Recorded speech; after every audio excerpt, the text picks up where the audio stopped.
Welcome to episode 147 of Beyond the Brick. I'm Joshua Hanlon. And I'm Matthew Kay. And this episode of Beyond the Brick is brought to you by Brickmania.com. Our featured kit this week is the M26 Pershing American Heavy Tank, and this is a really great model, almost 700 Lego pieces in this. Really well done, very accurate model, so I'll have a link in the description for you to check this kit out, and you can go to brickmania.com to see everything else Brickmania has to offer. And joining us on the show tonight, we have Ryan and Megan Nelson, and you might know them from their website, mrbrickdesigner.com. Megan is a research scientist, and then Ryan works as a brick designer. They are members of Cowlug, so it's great to have you two on the show tonight. Thanks for joining us. Hi, thanks for having us. Yes, and so if you guys just want to start off with a little bit of your history with Lego and then kind of your involvement with Cowlug over the years. Okay. Well, we both played with Lego individually as kids and built our sets and just played with them when we were little, and then we came back to them in Christmas of 2010. I bought Ryan a set for Christmas. And then that was our first Christmas together, actually, and it really snowballed from there. Yeah. So that was how we came out of our dark ages, and then our business kind of got started that following Christmas. I needed a nightstand lamp, and as a surprise, Megan signed up for Bricklink and put parts together and worked behind closed doors for hours to open the lamp, and then surprised me at Christmas with a Lego lamp, and I said, "This is amazing. We should be selling these." And now we do. So that's Awesome. Our brief history. we recently moved to Colorado in May, so Yep. we joined Cowlug. We've gone to a couple meetings, and Right. We were previously in Omaha, so we were in Low Lug, which is a relatively young lug. They're in their second year, I believe. So we were kind of around for the first year, and now we've gotten involved with Cowlug since we've been in the Denver area. So. Okay, very nice. So what made you just suddenly decide to buy him the set, Megan, when you for that Christmas? Was it something that just kind of brought back a memory when you played with it as a kid, or what was the kind of launching off point there? you know, I wish I could remember exactly. We've talked about that a number of times, and we're not really sure why.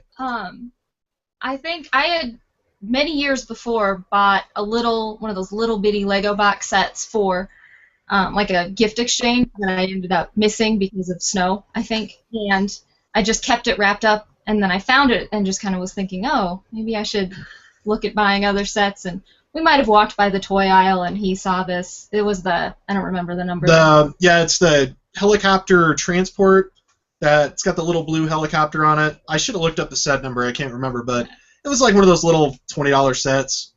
But yeah, that's what got us back into it, and it really accelerated from there. It was just something we kind of bought each other anytime we wanted to surprise each other, Valentine's Day, birthday, Christmas, that kind of stuff, and then. Or if you made me mad, instead of buying flowers, I got the log cabin once. Super. And she still loves the creator building. Sweet. So it's kind of like a hobby and a business for you. Yes, it's much more a business. It's kind of like a hobby and a business, right?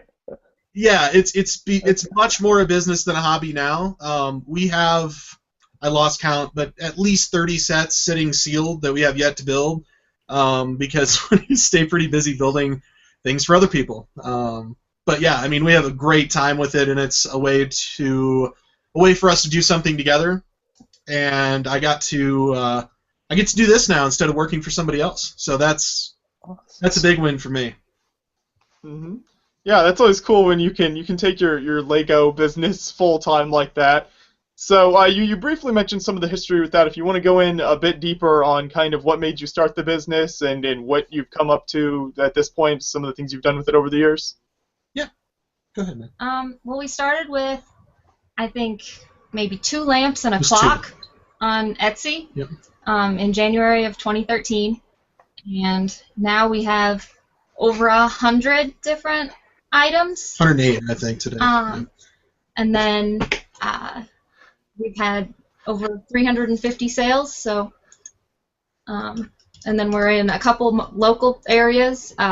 we have we're in 2 stores in the Denver area and then one in Des Moines, Iowa. I'm also on a couple other websites, so it's growing. It's all just been very naturally growing. We weren't really trying to push it for a long time. I mean, we put a time into it because it was fun, and it was like, well, now we have something to build that isn't necessarily a set. We don't have to follow instructions, but yeah, we grew organically. I mean, it really started as just kind of a, hey, let's see what happens, and then Megan actually was laid off from her job, so she did it full time for 8, 9 months? 6. Sure, 6 months.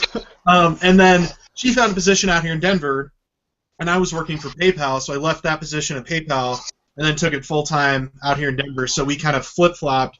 He was doing it full time, and then I started. Hot potato. Yeah. So that's been kind of a neat thing because, while she was in charge of all the production and a lot of the marketing and things like that, now I am. So, we get to compare notes and say, hey, what worked well for you doing this, or do you have a tip for me on how to do that, or, so it's been a fun thing to kind of put our heads together on. Ryan's much better at the marketing than I was. Well, I do have a degree in that, so that helps a little. It's nice to have a background in it. And it was interesting you mentioned that you have some of your products in some physical stores, which I think is kind of unusual. A lot of people sell on Bricklink or eBay or have online stores, but having custom Lego products in a physical store isn't that usual. Are these like toy stores, or what types of stores are these sold in? They're actually not. They're boutiques, so they're stores specifically for handmade items. So a lot of scarves and woodworking and furniture and that kind of thing. We are definitely unique in those stores, and it's one of the things that actually those stores are really happy to have us, because a lot of their stuff is targeted towards adults, and especially mothers or moms or grandmas. So having something there for the kids is great for their store, and it's great for us because we're really unique in that space. Or a lot of them have the items for kids are not as gender neutral as Lego can be. That's a good point. Much more. Yeah. Oh yeah. A lot of hair bows and jewelry and things like that. So especially for little boys, there really isn't much in those stores.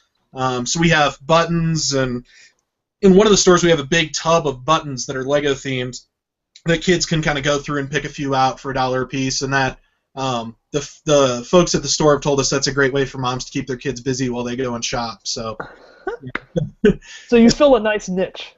Yeah, absolutely. Awesome. And that's one of our goals for this year, is to kind of get into some more physical stores, just because we are so unique in that space that it's been a good growth area for it. Now, I know a lot of people that run Lego businesses, whether it be like a commission-based thing or like Lego, like robotics classes. One thing they always talk about is how hard it is to like procure elements. Have you had any challenges with procuring elements, or what has the biggest challenge maybe been for you, either dealing with Lego or just I don't know, can't think of anything. That's definitely a challenge. Mm-hmm. I mean, Lego is not the cheapest thing to work in, and it's also depending on the colors, or if you need unique elements, it can sometimes be hard, especially when people order something and they expect to get it really quickly.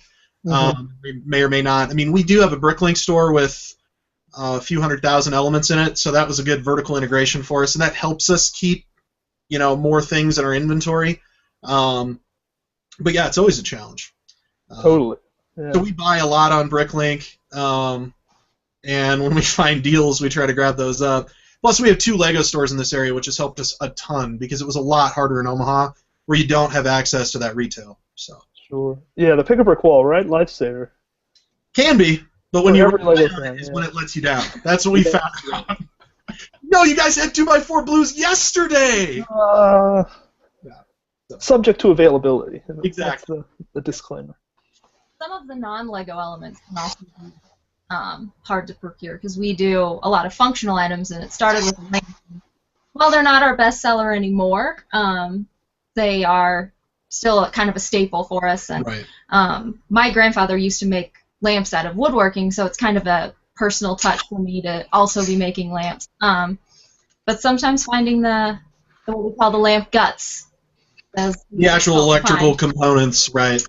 Okay. So we buy those up whenever we find them in all the quantities. Interesting. And where would you find most of those parts? Is it just like would you go to like a Home Depot kind of place, or you have places online you find that, or what do you find is the best place to get that kind of thing? We still get them in physical retail stores because, strangely enough, we've looked online and like all of our shipping supplies, a lot of our office supplies and things are much cheaper online, mostly Amazon. But for whatever reason, those electrical components are still less expensive and easier to procure in physical stores. So that's still. I feel like if you go on Alibaba or like one of those sketchy like Chinese, eBay type sites, you could get like a crate of 25,000. Yeah, the thing is I used to work for PayPal, so buying things from things like Alibaba make me a little bit nervous whether or not Sure. to up. So yeah. Yeah, that's understandable. Yeah. Mm-hmm. Mm-hmm. Have you ever taken any of the products to LEGO conventions? Do you try to set up a booth or anything like that and sell them at conventions? So this is the very first year that we're going to try selling at a convention. We are going to sell at the Denver Brick Fair, Brickfest. I went to Brickworld last year as kind of a fact-finding thing. That was the first convention I'd ever been to. So I just wanted to go and meet the players and kind of see what the space looked like and see what the booths were set up like and things like that. But this year will be our first year, and we're going to do Denver and see how it goes, and then go from there. We have done some craft fairs, but for a lot of the same reasons we talked about being unique in the stores and that working, it doesn't work as well in the craft fairs because people go to a craft fair and expect to spend $5, $10, and while we've built our line out to cover that price range, we're so unique that a lot of times people are pretty surprised and they think our stuff's really cool, but they may not be ready to spend, $75 or $80 on a lamp. So, yeah. I think cons really are going to be kind of our next step. We're just trying to make sure that we go to the right ones and we don't overcommit. So. Oh yeah, and obviously you have a very far of a distance to drive. Hitting more than 2 or 3 conventions a year can be pretty tough. So you can't commit too much time to it. Well, then when you talk about flying, it's how do you get all your inventory out there? Do you ship it? Do you truck it? Do you try to one person drive, one person fly? So we still have a lot of kind of fact-finding to figure out as far as how that's going to work. But. Mm-hmm. So what's design usually like for you guys? I was looking over your website before the show. You've got a lot of varieties of lamps and clocks and things of that nature that you sell. Are a lot of those commission, or do you kind of design each of those yourself and then post it out there for people to buy? How does that usually work? It's split. There's some items that are commissioned that somebody is like, hey, I really want this. Can you make like our robot lamp? That was someone asking for it. But it doesn't have the lamp guts in it. Right. This is the base.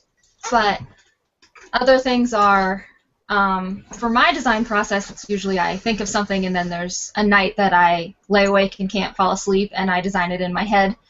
And then I bring a bunch of bricks out and make a huge mess and just start putting things together. It is a huge mess. I can vouch. Yeah. I like to have it all in front of me and try to work with it. I haven't really gotten too into the computer modeling yet because I just like touching the brick and figuring out where they need to go. And I've done a couple mock-ups in LDD, but I'm a physical builder too. I really like having stuff out in front of me. And as far as the mix goes, I mean, it really initially was just all things that we dreamed up and put out there and kind of, saw how people responded to them. But there are a fair amount of items now that, like Megan said, somebody requested either, hey, this is exactly what I want, or I like this lamp, but can I get it in these colors or with this pattern or whatever. So it's a mix, but usually when we make something, if we make something for someone and there isn't an exclusive, this is going to be the only one, then we will put it up. And what we found is like the robot lamp has been a big hit for us. We did it for a lady's nursery for her baby. She's like, hey, can I get like an old school retro robot and a lamp? I'm like, yeah, sure. And put it up, and it's been a really popular item for us. So, yep. Awesome. And I would imagine you have to. Do you glue these, or how do you make sure that they don't completely fall apart when you send it to the person? So yeah, that's a really common question. We've gone through. Megan, being a scientist, has applied the scientific method to our bonding process. We don't like the word glue, but yeah, we've gone through a number of different iterations and literally conducted a study, like a scientific test, to make sure that we know exactly what we need to use and what application to make sure that it's going to last through the mail. Because God bless our postmen, they do a great job, but sometimes stuff can get a little bit shaken up in the mail. So, yeah. That scientific process allowed me to take out the frustrations of the one lamp that did break, because I got to throw them against the floor several times. Stayed in one piece. That was our test, was to make mini lamps and bond them using a number of materials and then throw them on the ground. And the one that lived is the one that is the prototype. That's awesome. So you have the best glue technique of anybody out there, is what you're saying. It works for us. No promises, but yes. Okay, I see. Now, if there's someone out there looking to, they would survive. If there's someone out there looking to maybe glue a model together because they want to keep it permanently together for some reason, do you have a recommendation for a product for them to use? Do not use super glue. No matter what the movie says, Craggle will frost your brick. So it looks great until it dries and cures, and then you'll get what literally looks like frost that will grow up the sides. We learned that lesson the hard way. So do not use that. For just a person in their house that wants to glue their set together for, posterity, I'd recommend. School glue. Yeah, Elmer's glue is the easiest thing to work with. If you want something that's a little bit more, not permanent, but a little more sturdy, craft glue is sort of like Elmer's, but a little bit sturdier. And that will keep your model together. Plus, if you get extra on the side, you just use, it's all water soluble. So if you make a mistake, you can wipe it off. We use something a little bit more industrial grade than that, because it's for our purposes. Oh, there's your construction, Josh. Yeah. For our purposes, that wasn't going to get the job done, but for the person at home, that's what I'd recommend. I recommend not gluing models, but right. if you need it to stay together. Believe it or not, for our personal stuff, we are purists and we do not bond our models. Nothing. But for the things we send out, they are almost exclusively bonded to make sure they show up in not as a kit, but as a finished set. That would not be a very nice nursery with a broken robot lamp. That baby would not be happy. Plus, a lot of these lamps go into children's rooms on their nightstand, so we want to make sure they're durable too and will hold up for, Oh God, getting knocked over. Yeah. Little tiny room, exactly. Yeah. Mm-hmm. And I imagine we talked a little bit before the show about your orders kind of expanding outside the U.S. You've got some stuff going to the U.K. and other countries like that. So the further you have to ship like that, I imagine you want to be even more careful with making sure it's not going to fall apart on its way there. Absolutely. Yep. And so over the years, what has most? I imagine most of your orders have been from the U.S. Have you had orders from outside the U.S.? A lot of orders. There's been just kind of one or two every once in a while. How has that usually worked? Our EU orders have grown pretty significantly in the last 6 months. France, the Netherlands, the UK, done a few to Germany. Hong Kong. Hong Kong. We actually had a repeat buyer from Hong Kong. And we do ship to China occasionally. I shipped a Bricklink order to Turkey. So yeah, I mean it's expanding, but I mean it's a percentage of our business. It's nowhere near 50%. The shipping, I think, keeps it from being a larger portion of our business. So. Mm-hmm. Yeah, that makes sense. And one of the latest lamps that I wanted to make sure we talked about here that I think you guys have done a great job with is your Star Wars blue LED lamp that you designed. So if you guys just want to talk about this one a little bit, kind of your design process behind it, was this a commission or just something that you thought would be cool to make? That particular one is a commission, and that's one that I designed for a lady. She wanted something very special for her nephew for his birthday. She knew he was a huge Star Wars fan. He needed a nightlight, but he also is a big reader, so she wanted something that had dual functionality to it. It's something that I had wanted to do for quite a while, but this kind of forced me to go through the design process and get it done. Also, I'm lucky enough to have a brother-in-law who is a robotics engineer, and he helped walk me through low-voltage wiring and lighting. So I was able to design my first LED. Obviously, I did a prototype first, but that's my first functional sold LED unit that I designed myself. So that was really exciting for me and kind of an accomplishment to be able to get that together. So what makes that lamp different than ours in the rest of our lineup is that you can use it either as a reading light, a night light, or both. And then also it has a minifig display window in there that you can swap out and put in, whatever fig you want to in there. There's a much larger one that I did as well. That one I want to rework a little bit before I put it out. That one I did for a guy out in California, but I really want to refine that design before I kind of put it out to the masses. So, yeah. Sure. Mm-hmm. Yeah, and it is a really cool build here. I like how you did that, and you it's all mostly black and gray, so it definitely captured kind of that Star Wars look that a lot of the Star Wars sets and ships have. And then, like you said, you've got the kind of blue LED light in there, adds that special effect. So is that all printed? That's all just pretty much hollow in the middle there, so you've got kind of a layer of like 2x4 bricks mostly going around, and then it's all hollow in the middle for the insides? Right, so there's a superstructure, obviously, in the base that holds the electrical components in place, and then the middle I've done, behind that there's some transparent 1x2s to kind of diffuse the light. But yeah, most of our lamps are hollow inside. That one has more structure inside of it than a lot of them do, just to make sure it's going to hold together. And that's also the only one that we sell kind of out there that has a bottom to it as well. So that's all plated on the bottom to keep everything tidy and contained within. And that was one of the challenges, actually, was getting all the electrical components to sit in there snugly and not shift, and make sure everything was going to be safe and nothing gets out of place and all that. So it was a challenge, but it was really rewarding to get it done. And we got a really awesome email from the lady once she delivered it to her nephew, and he was just thrilled with it. So I love hearing the stories of when they get delivered. Kind of a rewarding part for us. And you ship these all ready to set up. You just plug in and they work fine. Is that how you ship them? Absolutely. Yep. So we build them. All of them are tested prior. All the wiring and everything is tested prior to putting them together. They're bonded, and then we pack them very carefully and send them out. You take them out, you plug them in, they're ready to go. We do not ship them with the lampshade. Right. We do sell lampshades, but it is not included. That's a common question. So, yeah. Initially, we didn't even want to sell lampshades, to be honest with you, because it's just we didn't.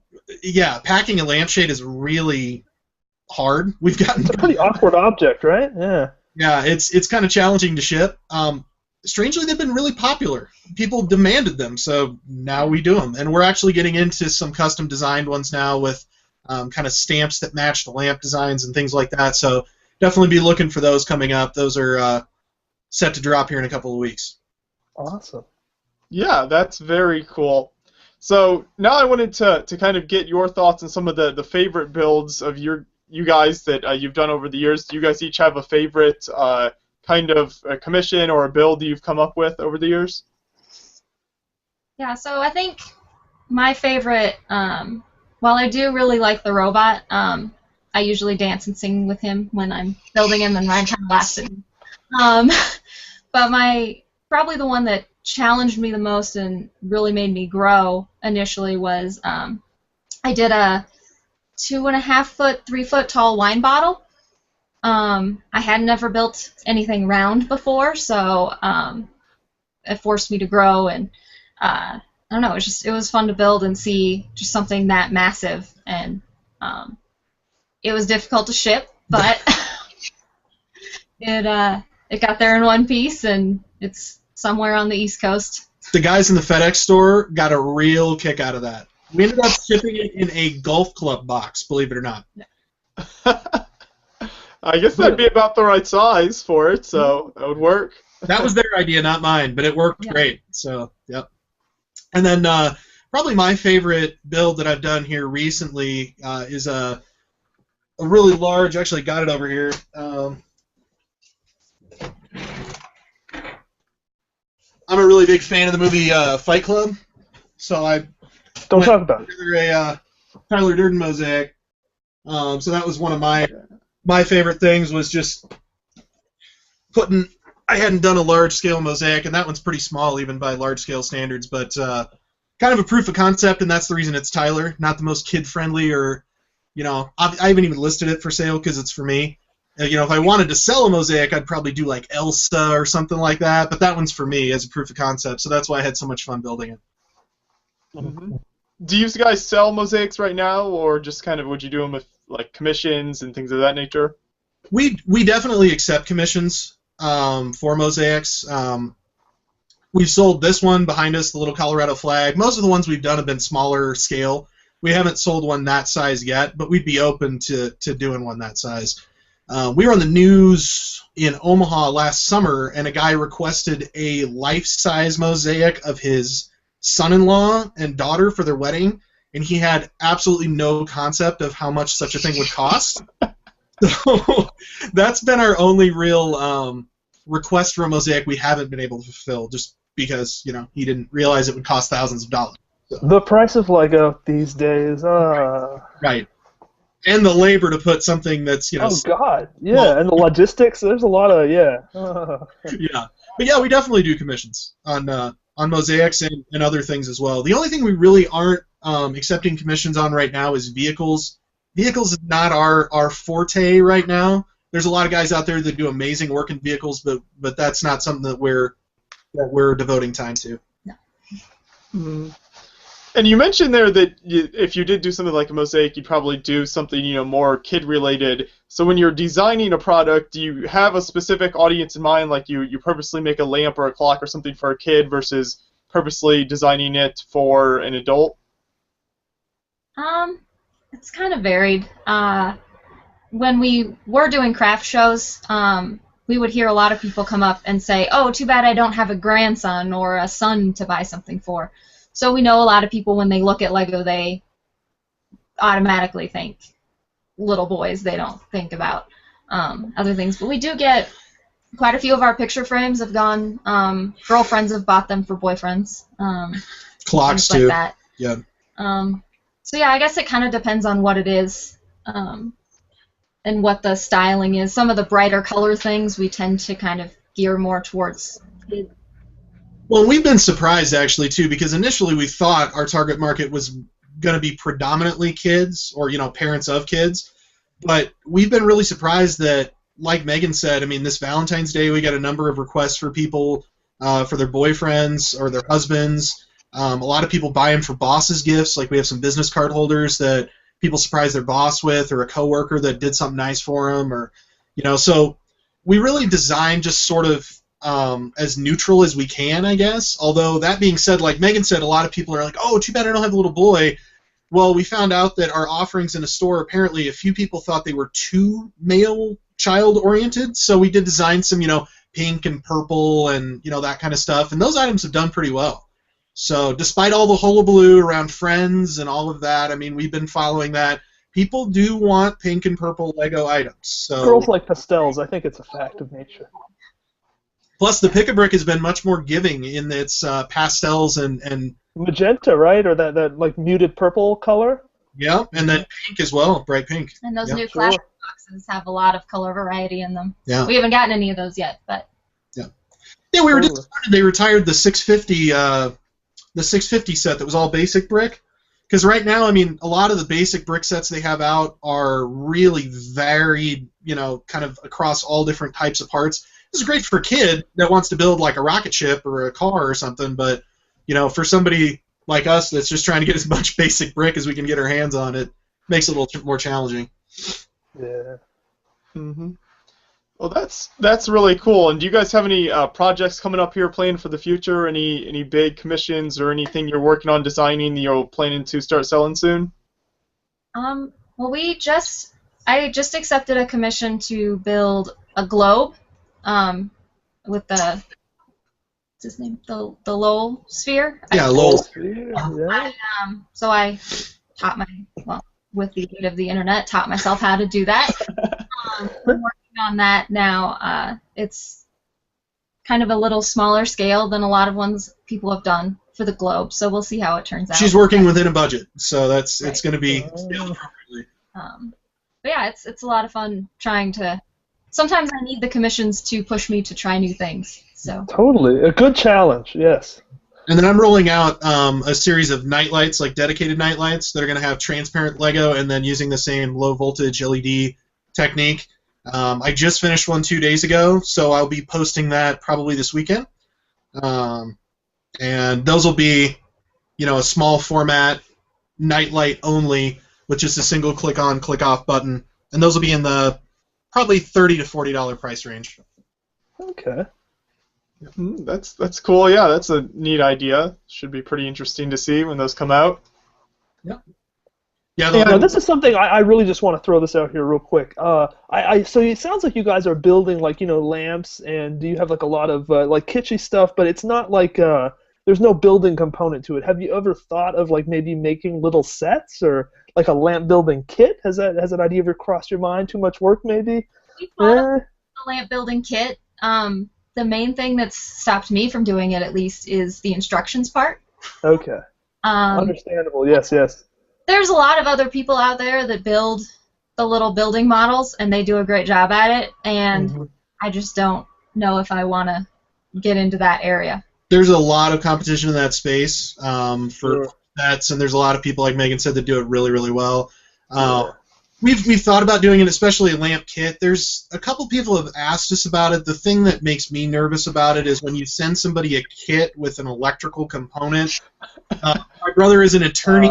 He has warned me. Put a little disclaimer or something, or a little sign dotted line.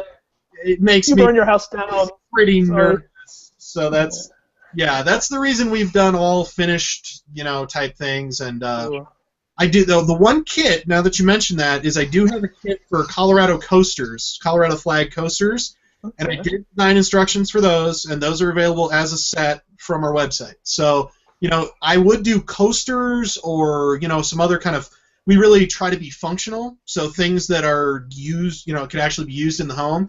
So anything that doesn't have an electrical component, I would be open to doing as a kit. Okay. To answer your question. Yeah. That is a good question, though, Matthew, and we do get that question pretty often.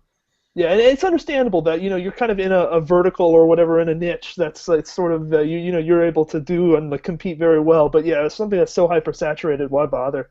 That's kind of where we're at. Yeah, as we've carved out a pretty good niche for ourselves, so we're gonna stick to what we're good at for right now. And like I said, some of the things like coasters or things like that, where we would offer for a discount if somebody wants to put them together themselves. Sure. Now you mentioned the vertical integration of both the Bricklink store and then the customized business. Have you ever thought of launching another vertical? Is there anything like kind of cooking, sort of bacon in the oven, as it were? Or a new vertical coming up, maybe? I just. Really, the only thing that we've kind of expanded on is the LED, the integration of LED stuff. I'll be honest with you, between running a Bricklink store and our creative side, it keeps me full-time very busy, and then Megan comes home from work and helps me full-time, basically until we go to bed. So, I mean, once we get to that stage of hiring employees, then I might have a little bit more free time to kind of cook something else up to keep myself busy. But right now, we are more than busy doing just what we're doing. 24 hours in a day, yes. Mm-hmm. Yeah, so I work a lot more hours than I used to for PayPal, but it's a lot more rewarding because it's something that we can have for ourselves. So. Totally. Yeah, something you enjoy doing a lot more, I would imagine. Yeah, absolutely. Oh, yeah. Mm-hmm. That's always cool. And now you mentioned, I think, Denver Brickfest as a convention you think you'll be able to make it to this year. Are there any other conventions you think you'll be able to make it to? We've talked about doing Philly Brickfest, and we've talked about doing Brick Fair in Virginia, but we haven't committed to those yet. Frankly, I thought we would slow down quite a bit after Christmas, but we've stayed pretty steady. So right now I'm just focused on making sure we can execute daily on the business before I commit to a lot of travel. If we do more, it might be just kind of going as attendees, not necessarily as vendors. Right, especially this year. Yeah, as vendors, it will probably be just in Denver this year. But as attendees, we do hope to attend at least one other convention this year. Sure. Yeah, it's a lot easier when you don't have to have a whole booth and trying to man it and sell stuff the whole time. It's a lot easier to get to a convention. Well, and especially since it's just us right now, we don't have any employees. If we're gone, business doesn't happen. So. Got to keep things running back home then. Absolutely, yeah. Now, so we've talked about a lot of the builds you guys have done here over the years. Are there any? Do you have any favorite builders or any favorite fan builds that kind of inspire you guys? Yeah, actually, coming from Lolug, Nate Flood his work is just fantastic. His Laconia incident build, I got to see that in person. Of course, I got a sneak peek since he was part of my lug, but seeing that thing set up, lit up, was just the way that he builds is incredible to me. You know, and the bow and the U-boat hull, and it's incredible. And what's really awesome about his builds is that he is such a down-to-earth, just awesome guy that he's like, oh, it's no big deal. I'm like, Nate, it's a big deal. Trust me, it's amazing. So yeah, I love Nate's work, and plus I'm a big military buff, so it definitely connects with me. Oh yeah, I definitely agree with that. Those U-boat builds he's had are really awesome, And then I think that the build you mentioned was the one he had at Brickworld Chicago last year, right? Yep, with the B-24 coming in on the U-boat, and there's a whole historical, framework to it, and he started doing trains now, and he will actually buy the manuals from Union Pacific so that he can make sure that everything is to scale, interior, exterior. I mean, he's so detail-oriented. It blows me away. You might be giving away his secrets. You can edit that later if they listen. I don't think anything he does is too secret. He's a pretty open guy. After moving to Colorado and kind of joining Cowlog, I'm really impressed and inspired by Imagine's builds. Some of them I don't understand. She's not a huge Bioshock person. Yeah. I appreciate what goes into it, but his the Lego Movie stuff he built was awesome, and he said he just did it from memory. I can't imagine it. Again, another really down-to-earth guy. Well, I had to see the movie like 3 times. Yeah. Most people would have to have the DVD on pause and still have a hard time. The kid's ridiculous. Yeah. Mm-hmm. Yeah, oh yeah, Imagine's another great builder that it's always cool to see his stuff at Brickworld Chicago. Like you said, he's got his Bioshock, his video game builds are really cool, and then also his Lego Movie stuff. There's some really awesome builds he's done there over the years. I sometimes wonder if he breathes different air than us normal people. He just builds at such an insane level. It is unreal. What's nuts is I asked him, I was like, what's your technique, man? And he's like, well, I sit on the floor and I surround myself with Lego and then I build through it until I get done. And then it's done. And then his mom says, yeah, and then I pick up after him. So he literally he just throws stuff on the floor and it just comes together. So yes, Matthew, he definitely breathes different air. Yeah. He's in a league of his own. Breathing, yes. And I think to finish it out for us tonight, do you guys have any a dream Lego set? Maybe each of you have one in mind that you've always wanted to get? Yeah, it's kind of hard for me to pick just one. But I really, we were kind of recent to the back into Lego thing, so I would that big carousel set from like 2000. The Grand Carousel. Yeah. That's a really neat set. And I think it'd be fun to build and have. Plus, you can motorize it. Yeah. I'm a collector of the modulars, and like Megan mentioned, we were a little late to the party, so I missed out on both Grand Emporium, and Corner Cafe and Greengrocer. I will someday acquire one somehow. I don't know how because I can't spend $1,500 on one, but I might do the whole Bricklink build, in a different color. I don't know, but someday it'll happen. Mm-hmm. Yeah, I think that's a common story with some of those, especially some of those older modulars like that, or like even the carousel. I think is probably like around $1,000 now. So I haven't had it in a few years, but it's way up there. Yeah. I think last I saw that's about what it was at. So yeah, some of those older sets, if you came in late to the community, like you said, or got back into Lego later age, then yeah, it's harder to pick up some of those sets that have gone way up in the aftermarket. We were lucky enough to scoop up a Taj Mahal from a collector that was getting out of the game, so that's going to be a project for us here once we get a little bit of free time from the business. If that happens, is we're going to be restoring that and then offering that for sale. So I'm really excited about doing that because I've seen one in person once and it's very impressive. This one is in a number of parts, so it'll be a lot more impressive when we're done with it. But still the largest set, isn't it? Is UCS Millennium Falcon bigger? I'm trying to remember now. I think it was about 5,000. Off the top of my head, I can't remember. It's one of those two, though, I think is the biggest. They're both really huge sets, I know that much. Very big. Mm-hmm. Yeah, so that's really cool though. Wish you the best of luck in getting those 2 sets in the future at some point. Hopefully you can come across one, maybe garage sale or something for $5 and they're getting rid of it. You never know.